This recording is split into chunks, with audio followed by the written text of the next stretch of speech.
One of the primary requirements for good relationships is adequate security. If there is insecurity, conflicts are sure to erupt. Financial security is a very important contributor to the sense of stability anyone experiences.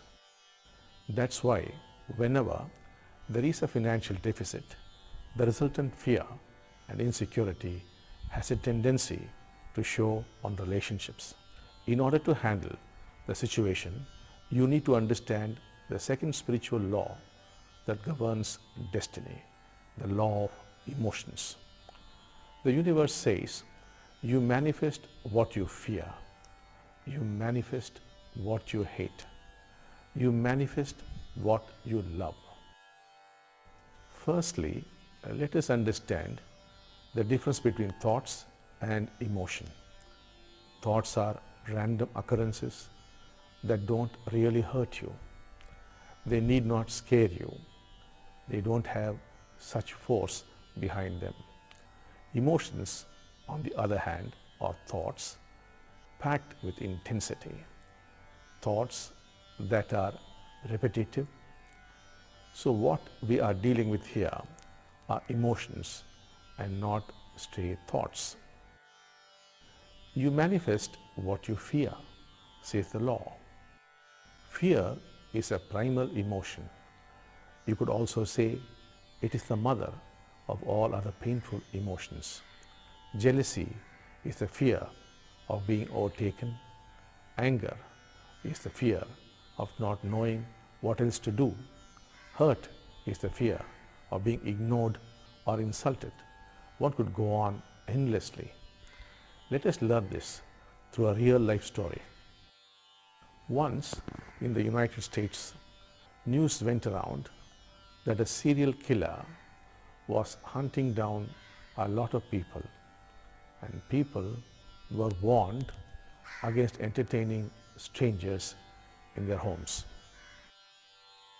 Totally oblivious of all this was an old lady who lived in the suburbs of a town all by herself.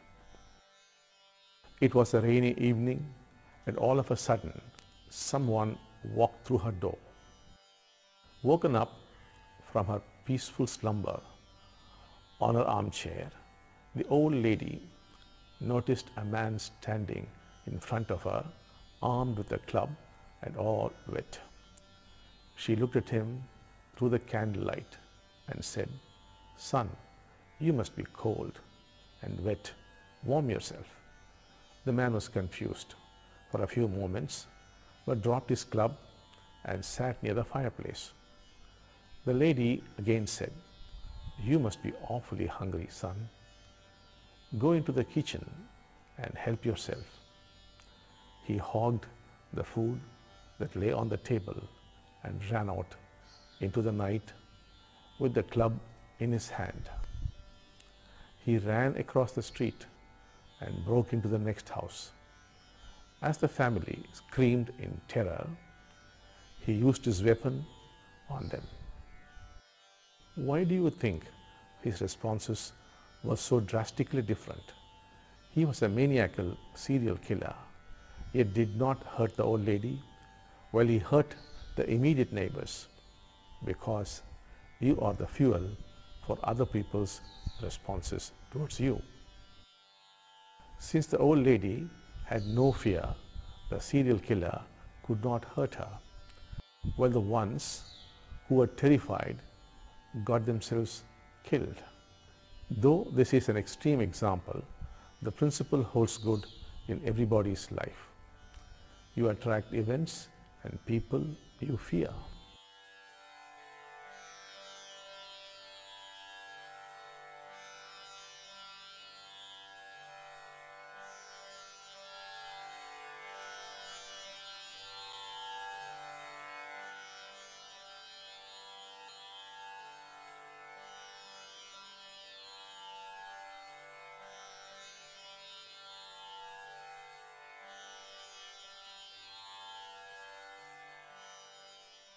Similarly, you manifest what you hate.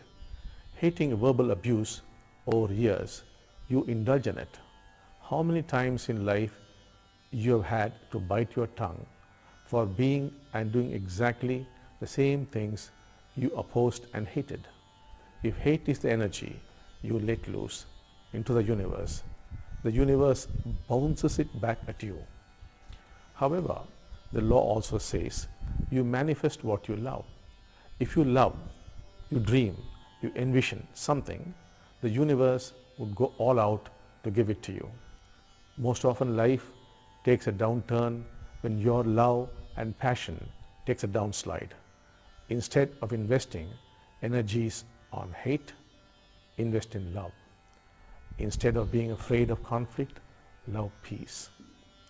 Instead of hating poverty, love wealth.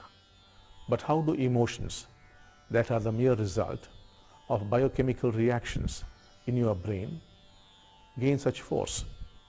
Emotions that are not acknowledged and accepted by you in the course of your life get accumulated in the deeper layers of the unconscious. And anything that is rejected comes back with a vengeance distorted. That is why when people indulge in regular unpleasantness in the family, their problems complicate even more. It becomes a catch-22 situation. More problems, hence more fights, and hence more repression, and so on and so forth. When in times of difficulty, do you usually use your family for gaining peace and strength, or do you only use it to vent out your frustration? What emotions have you got addicted to in relating to your family in difficult times? Coming to the next question of what is the solution to this, despite one's best efforts and intentions, fear and disappointment persist. Hence, the only solution is to acknowledge and accept the fact of their existence without hiding from them. It is to be integral.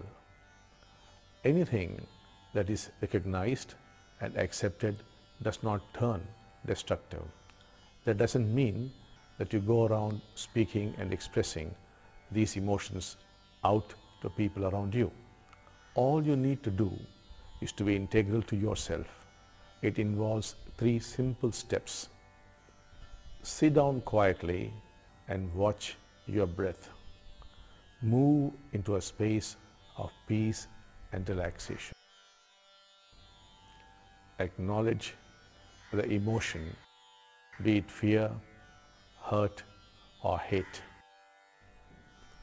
Say to yourself, yes, I am hurt, I am afraid, or I am angry.